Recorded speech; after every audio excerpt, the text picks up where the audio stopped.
Steel superstructure.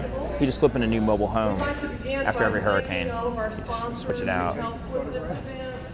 Especially Whole Foods, I charge a modest fee. Decatur, and Fontes Water. We also appreciate the City of Decatur opening this large space for us since we outgrew the smaller space yesterday because it's such a great turnout. The restroom facilities are available across the street in the festival area.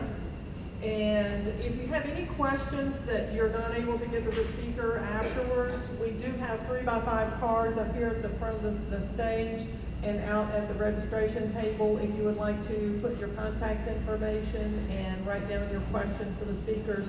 We'll make sure that the speakers get those at the end of the festival. There is a survey that Tiny House Atlanta would like you to take. It is not an evaluation of the program of the speakers, but just some information that they're trying to gather. I think the link crashed yesterday because of the interest, but hopefully it's up again today. Go to tinyhouseatlanta.com. And then at the end of the program, if you would, the next program starts in just a few minutes after this one ends, so if you would exit through this door. Okay? And now I have the pleasure of introducing Eric Kronberg, who will be talking about the missing middle. Eric is with Kronberg Wall and is firmly committed to responsive in-town redevelopment. Reuse and redevelopment are the most responsible and sustainable alternatives to the continuing pattern of suburban sprawl. Densifying our urban core provides better options for pedestrians and transit solutions while reducing the impact of traffic congestion and other environmental issues. We see this as the area's major challenge for the future, and are working to be part of the solution. Please welcome Eric Kronberg. Is there a clicker? Is there a clicker for the slides? Okay.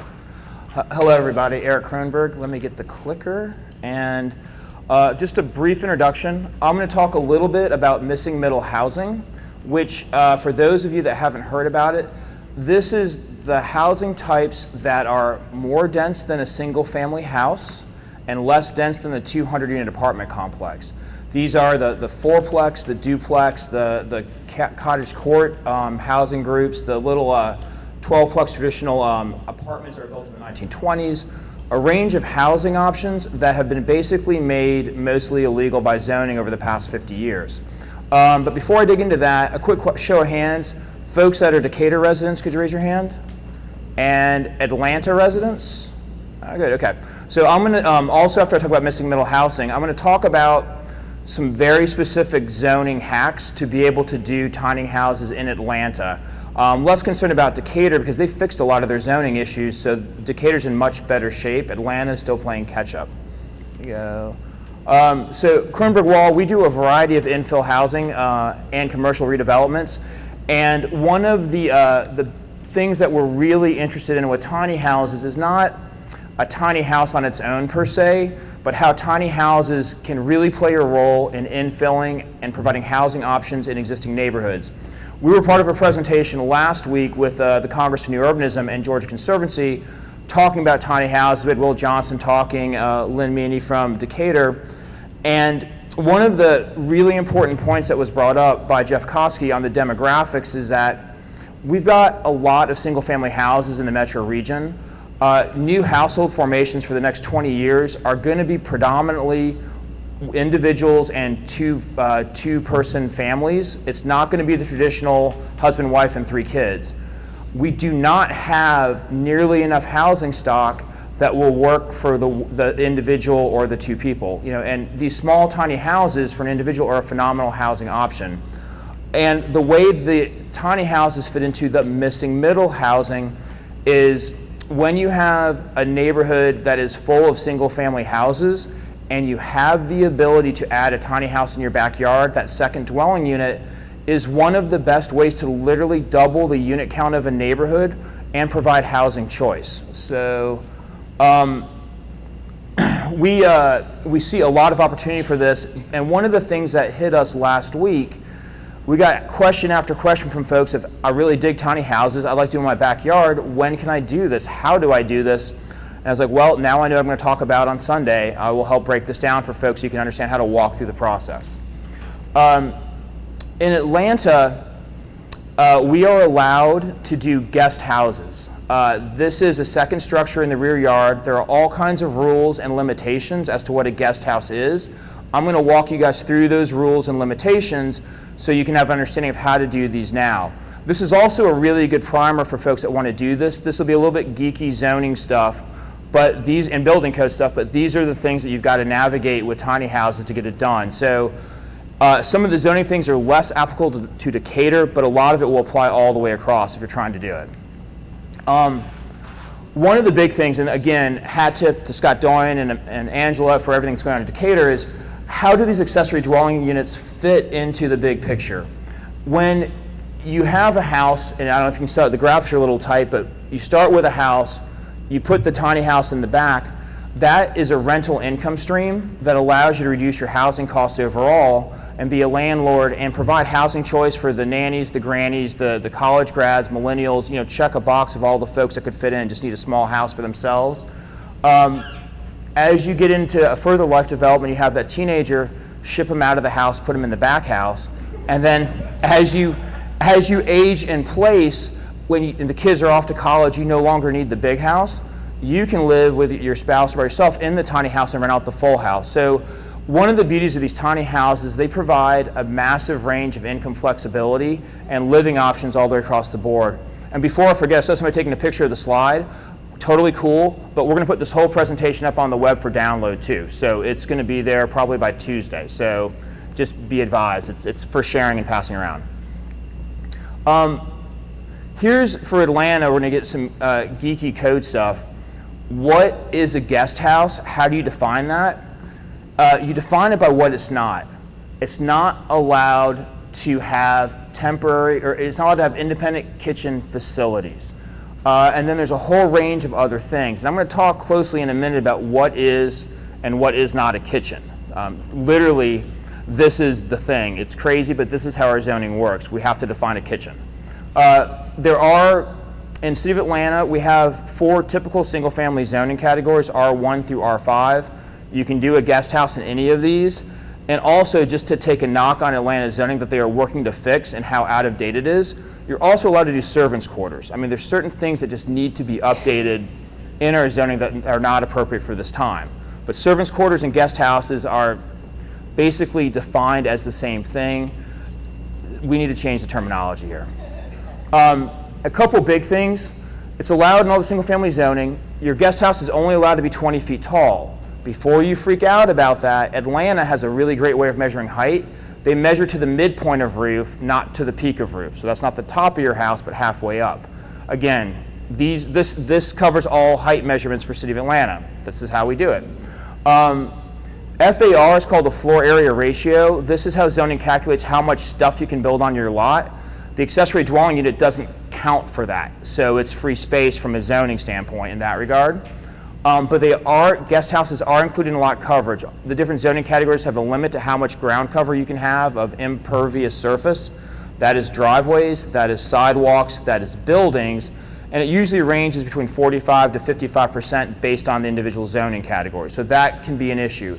You can't really see the green, but again, if you want to download this presentation, we tried to pack this presentation full of a lot of technical explanations so that if you want to do this and you've got an architect or designer, you can hand them our presentation. It's a code book, a hack book for them to go through and do this. One of the first things you need to do to do a tiny house, you got to get a survey. This is a detailed measurement of your property. This is not a survey. This is a simplified graphic that shows a house and a property line. This is what a real survey tends to look like for a house. You got to have this to start. There's just no way around it. Couple other details for the tiny house situation. It has to be incidental and subordinate to the main house. That means you can't start building your accessory dwelling or unit or guest house or tiny house until you've started building your main house if you've got a vacant lot. We expect that there's very few vacant lots left in a lot of neighborhoods, so most of the time you're putting this in an existing house, behind an existing house. But if you're trying to do both new, know that you got to start the big house first, before the second house, and you've got to get a CO or a certificate of occupancy for the big house before you can get one for the little house. They don't want you to just do a little house and never do anything else. It's the way the zoning is working. They limit how much of the backyard a tiny house can take up. It's 25%. You have to stay away from setbacks. Most side yard setbacks in Atlanta are 7 feet. The rear yard varies by zoning category. But one thing that's also important is you're allowed to have roof overhangs into the setback up to 20 inches. So the house can infringe on that a little bit. So just, again, little tricks to carve out a little more space to make things work for your house. This slide will be updated, it's slightly off. The other big issue in Atlanta is that you have to be very careful with how you impact trees.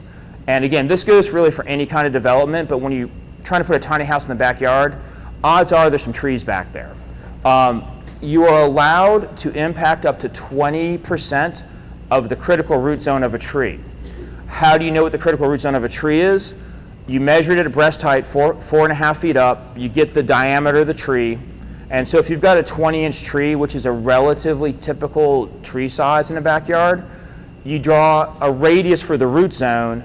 If it's 20 inches of diameter, it's 20 feet of radius for the root zone, not diameter. It gets a really big circle. And of that really big circle, you can impact 20% and no harm, no foul. If they think the tree's going to live, you're going to move on. Now, there's a whole nother structural root plate, which is area directly around the trunk. That's a no-no to touch. This is where you get the arborist involved and work with it, but understand that trees can be a limiting factor if you're trying to not take trees down. The other really important thing about trees in Atlanta, we have this really interesting, wonderful, thing called boundary trees.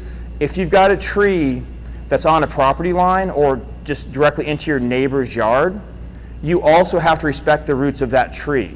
You cannot impact that tree more than 20% without consent of your neighbor. So if you and your neighbor get along really well and you both hate the tree, you've got a road map. If you don't get along or he or she loves the tree, you're not going to be impacting it. So understand that tree root zones and property rights become a really interesting combination for how things go together with this. Utilities, you're going to have to tie this thing in. If you've got a really steeply sloping down backyard, sewer is going to be hard. It has to roll downhill, not uphill. So power and water supply is easy, but sewer is a very limiting factor. This is where if you have a backyard that's relatively flat or higher up, you're usually in pretty good shape. If your backyard slopes down, it can be tough. The tiny house can tie into the main house sewer system. It doesn't necessarily have to have its own tap or go to the street, but that can be a very difficult challenge. There are lift stations, there are pump options.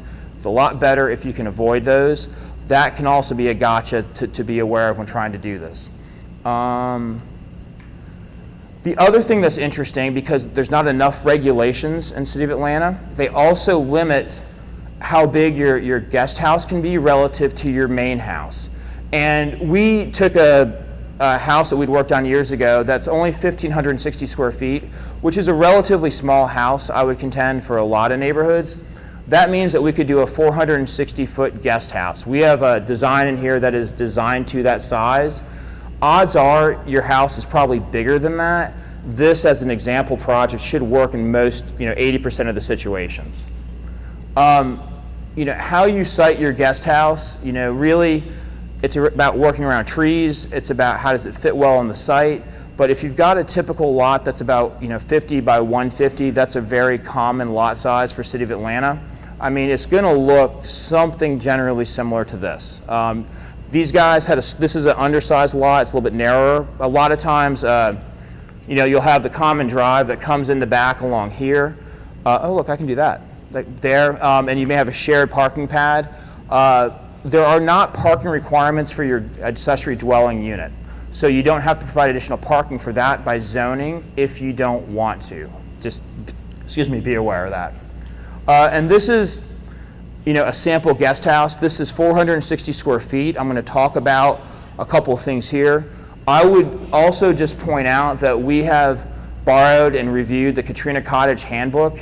It's a great this template book of small houses that were done by a series of designers post Hurricane Katrina. I'll try to put a link up, but there's a great book that's kind of hard to get tracked anymore, but it's called Emergency House Plans. Steve Muzon and his wife Wanda put this book out a couple years ago, and it's a great consolidation of all the different house plans from the Katrina cottages.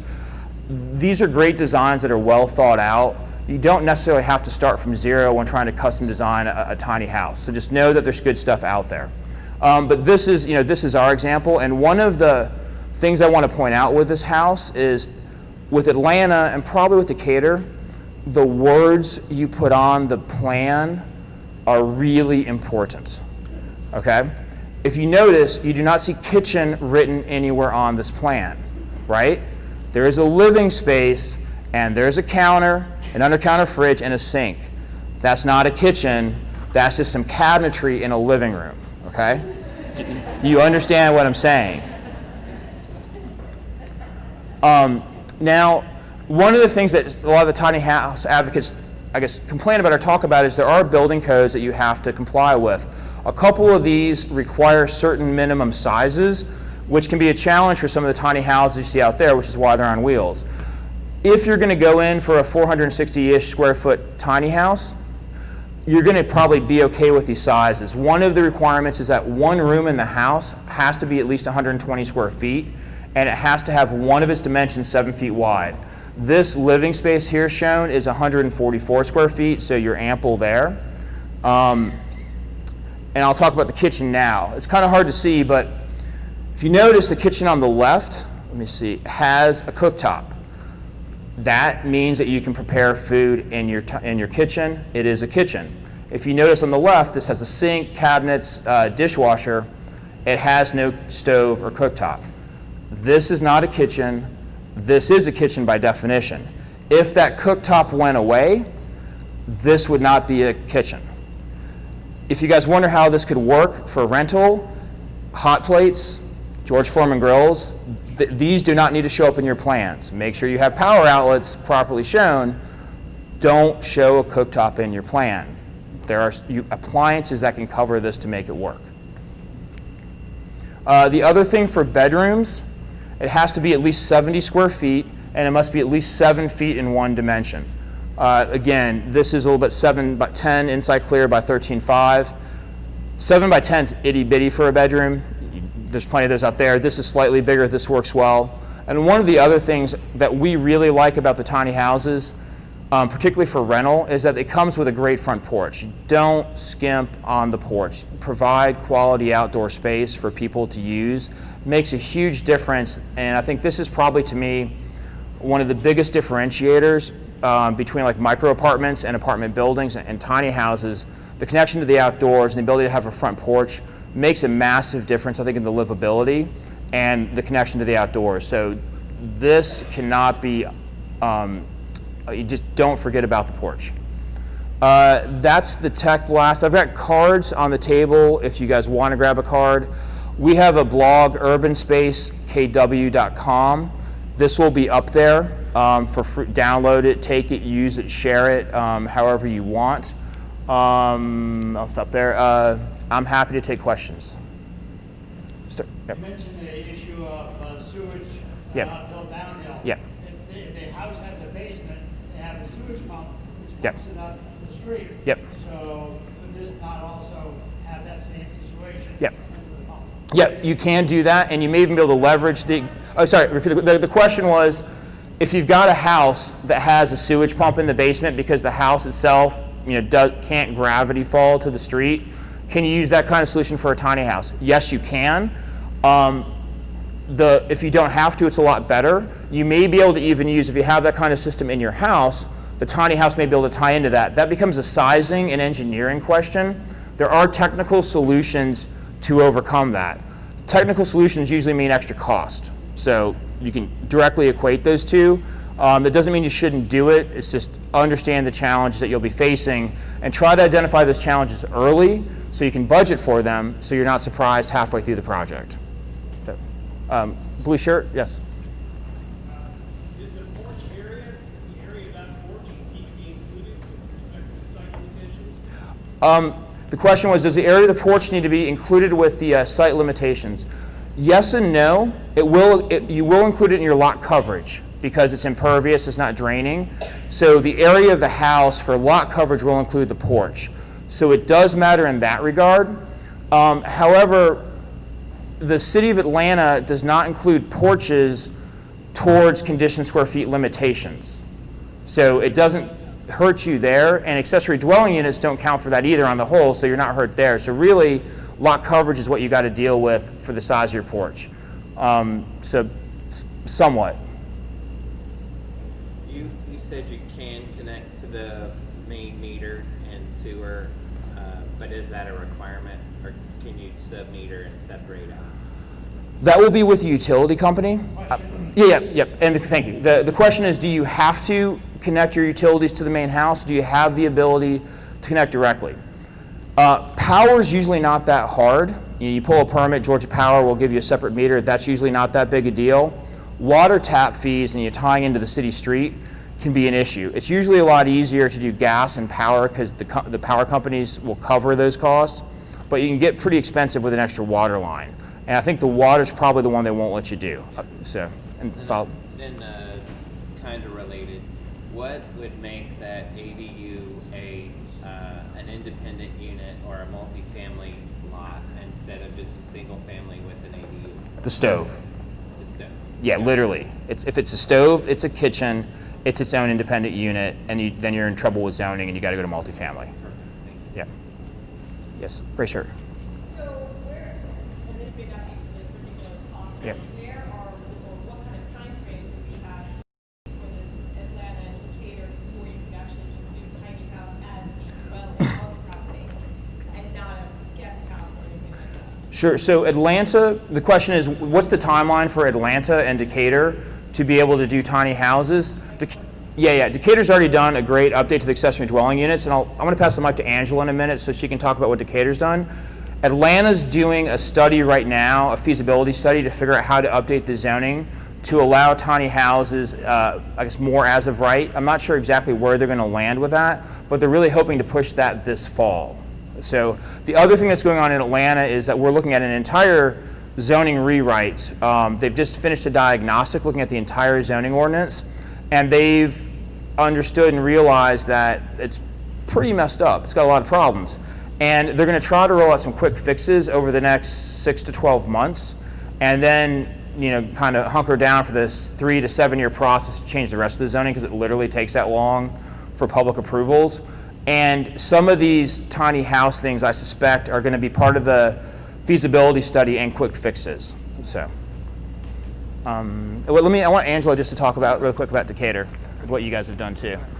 Hello, everyone. I'm Angela Fredfield, Planning Director for the City of Decatur. If some of you saw my presentation yesterday at 1 o'clock, we highlighted the fact that our zoning code is now effective. Oh, okay, yeah. I'll just try this. Here we go. So yesterday, I pointed out that our zoning codes, effective February of 2015, now allow tiny houses to be used as principal dwelling units because we have eliminated the minimum floor area requirements in the city of Decatur. They can also be used as accessory dwelling units, behind the principal dwelling unit, as Eric has pointed out in his presentation. And then we also have a building type, the cottage court, and I'm going to do a little plug that we are going to be having a presentation on that later today at 1 o'clock, where I will be talking about the City of Decatur's cottage court pilot project. So perfect, thank you. Thank you, Angela. Question front. If your tiny house is on a movable trailer, what presentation applies? What doesn't? So, yeah, if your tiny house is on wheels, how does this fit in? The city of Atlanta, I'm not as well versed. They have limitations for temporary, it's basically a mobile home at that point, and they have limitations as to how long it's supposed to be there. Like it's more of a durational kind of thing, and there are challenges. And Elizabeth, who did a great job helping the presentation, asked if we're going to get into that, and I was like, you know what? We're architects. We do buildings that have foundations and touch the ground. that kind of questions for other folks to try to solve. But I think the real goal is to not have to use a trailer and wheels as a hack to have a house in your backyard. And so that's my focus on this, and hopefully there'll be some other folks a little more knowledgeable on the trailer-based stuff. But most cities have different sections of their ordinance that are trying to prevent trailers or mobile homes from being parked everywhere. So that becomes more of a question of how long can you pull it off till your neighbors complain. So, yeah. Do's and don'ts impacting property taxes. Don't screen it well with trees and bushes so the tax assessor doesn't see it. I mean, that sounds like a very Decatur-focused question, and it seems like, my business partner refuses to paint the front of his house just to try to, keep his assessment low. So I don't know, if you live in a great place like Decatur, you're going to pay the taxes. I mean, But the unit in the backyard is an addition of square footage to your big house. yeah. Yeah, it is. And one thing I'll say is that, and from a realtor and appraiser standpoint, I think there's still a lot of trouble trying to really properly value how much a guest house provides to a property, right? These are not the most normal things out there. And so as realtors and appraisers have trouble with that, hopefully the tax assessor will also continue to have trouble with that. So I'll put that out there. Blue shirt, yeah. So a lot of the discussion on accessory dwelling units and tiny houses are very urban focused. Yep. So I live in Roswell, from the suburb. I'm sorry. Do you have an example of a suburb, even nationally, that's doing this well? Yeah. The question was, a lot of what we're talking about is urban infill, and what happens in the suburbs. What can we do out there? I want to dog on the suburbs for a minute, and then I'll try to be helpful. One of the challenges with the suburbs is that it is founded, deeply on the principle of protecting single-family homes from the evils of commercial and other uses, which is why everything is so separated and spread out, which is why it's so hard to have walkability. Those zoning ordinances, which are so protective of single family, make this stuff tough, right? Just by its very nature. I didn't get to go, but we were in Hendersonville, North Carolina over 4th of July, and they have an up-and-coming little cottage court community they're working on up there as well. What we see happening in places like that is, you may take a couple house lots, which, a couple house lots may be an acre at that point because of lot sizes, and trying to figure out a way to replat it to allow like a dozen, tiny houses for a community. That's a more rational approach, but the brain damage required is usually excessive to get that done because it's so different than single family zoning. So that's not to say that all hope is lost out there, but there's generally certain concepts of how zoning is supposed to work in a suburban model versus an urban model that makes it a lot harder. I'm not saying it's impossible. I'm not familiar with Roswell's zoning ordinance to tell you what they allow as of right. But when you look at a typical single-family zoning, it'll say here's the principal uses allowed. It's usually a house, and then maybe something for schools or something else, but usually a house. Is that about it? They'll have a second section called accessory uses. If they have a guest house or something else listed there, those are the wording you're looking for. More likely than not, it's going to be the kitchen thing again in some form or fashion because they don't want it to be a guest apartment independent. You can hack that kitchen thing reasonably well, and one of the challenges with a tiny house is that it's tiny. You don't have a big kitchen anyways, so it's not like you're going to have a big fridge and a big range and a big sink. So the hot plate becomes a very rational, cooking item in that kitchen setup because there's not much room. Just you don't show a hot plate in the drawings. I mean, that's not, your architect can handle that omission. It'll be okay. Other questions? Yeah, go ahead. You were looking at other states. Like your job. And repeat the question to make sure I get it. So I'm trying to find the hack in other Yeah. states, in other cities. I don't live here, so Okay. I'm looking for it. Okay, so the question is, if I'm from another city or another state, who else does this hacking? There's not a... Congress for New Urbanism, CNU, I think CNU.org, There's a lot of great material. This is Congress for New Urbanism is really a huge collection of designers, developers, city officials that are committed to providing better built environment alternatives to sprawl. It's about building walkable, engaged communities, and that's one of the best resources for folks that are doing great stuff like this. City of Decatur, their cottage court they're going to talk about. Bruce Toller, phenomenal architect, been part of CNU forever, wonderful all-around guy. The folks that are engaged in hacking the codes, trying to make this work, it's going to be through CNU, I mean, more or less. And they've also got a lot of phenomenal case studies and writings on their website to help you find things. The other thing for the cottage court, Pocket Neighborhoods, Ross Chapin, great architect, he's done a lot of little cluster small home infill things. You get 6 to 10 of those together, 20 of those. I think it's pocketneighborhoods.org or pocketneighborhoods.com is another great thing. You know, you were asking about how you do this in the burbs. Check on Pocket Neighborhoods. There's some really good stuff in there as well. So, go ahead. I'm from Gwinnett County, Georgia. Yep. I'm in Grayson, Georgia. I've got a 9-acre tract that's zoned for 53 mobile home units. Uh-huh. There's been a mobile home park built in Gwinnett County since 1972. And my candidate put a tiny home subdivision on those mobile home padlocks. Is that feasible? Yeah, let me repeat the question. The gentleman has a 9-acre lot approved for mobile homes. He's trying to figure out if he can do a tiny home subdivision there. I can't answer specifically, but I think it's definitely worth looking at. And what happens with these things is the definitions of the words used has an amazingly outsized impact of what you're allowed to do. You call those tiny homes mobile homes, you're probably going to be okay from a zoning standpoint. Other challenges, though, I was asked a question via email the other day about a group outside of Savannah trying to do a tiny home community. They ran into issues with the health department. Each mobile home, tiny home, was supposed to have a 1,000-foot septic system, square foot. You know, so there's always ways to stub your toe, you know, to trip up. Part of it is, you know, for a development like that, you know, there needs to be a really close reading of the ordinance.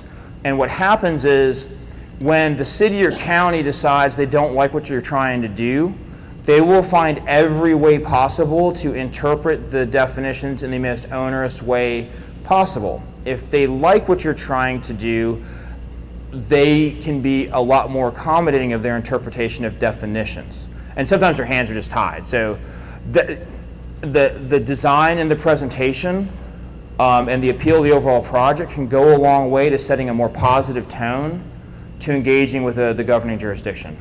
So, do you have a follow-up? A judge has ordered that this land be developed as a zone for a mobile home park.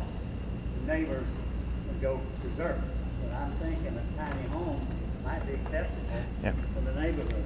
Yeah, just to repeat, a judge has decreed that there has to be land developed as is, which is mobile home, which the neighbors will hate, which is probably true.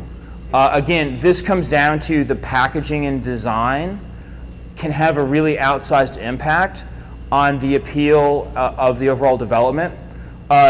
One thing that you should look at, Bruce Toller, T-O-L-A-R, he did a phenomenal little development in Ocean Springs, Mississippi.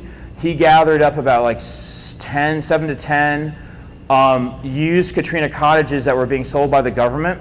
He did a beautiful little cluster development, you know, gravel lanes, little clustered mailboxes of all these reused Katrina cottages. They've got 4 or 5 different kinds of Katrina cottages, all organized. It is cute as possibly can be. Now, that's not exactly, you know, mobile home, but you know, you can put a Katrina cottage on wheels, right? And Ocean Springs. But there's a if you Google for Bruce Toller, cottage court, Katrina cottage court, there's a great interview floating around on YouTube with him. He does a walking tour around the development, showing it off. It's great. And so when you have challenges like that, like there's some great precedents to say, this is how we do it, cute, cool, beautiful. It's not a bunch of junky trailers. Toller, T-O-L, wait, Toller, T-O-L-A-R, yeah. Okay, thank you. Have I exhausted the questions? Because I am happy to. be done. There are a few cards left on the table. Urban Space KW for the presentation question. I think one of the first slides is something about the accessory dwelling units have to be temporary, as in, it sounds like you can't really, they're not meant to be rental units, is that the case? Now, while that may be the intent of the zoning, there aren't restrictions on rental, how you rent them out. So you can just rent something out for a 12-month lease? There's not, the city does not have a policy in place, and where I think the city may start to have a policy in place in the future, it's not going to be on rentals like this because they're trying to allow this. It's going to be as they try to get their head around Airbnb. And there may be things to try to limit, just overnight rentals, more than likely. So that's its own challenging whole other ball of wax, but it's also highly lucrative. So, you can have your backyard pay for itself and then some pretty quickly. I think go ahead, one more. Piggybacking on the suburban question. Yeah. I know that some of the unincorporated areas have these town center concepts where a lot of townhomes are going up. Is that different than normal suburban development? I mean, townhomes and town centers, part of the fundamental challenge of doing a town center in suburbia is you've got to put all new infrastructure in. Infrastructure is phenomenally expensive. When you put new infrastructure in, you got to build a lot of stuff to pay for all the infrastructure and the cost of all the buildings. So you kind of fall in this trap of having to build a lot of stuff. That's why you end up with townhomes that are 3 stories tall packed in as opposed to tiny houses, because you can't get enough density out of tiny houses. Tiny house in the backyard of an existing lot in an existing neighborhood close to transit, it's just opportunity cost at that point. You're running a sewer line 50 feet, right? You're not putting in roads, curbs, gutters, 8-inch supply lines, sprinkler. That's why those town centers get so tough, and that's why they have to be priced the way they are. Cool. Thank you guys so much for coming. I hope you appreciate it.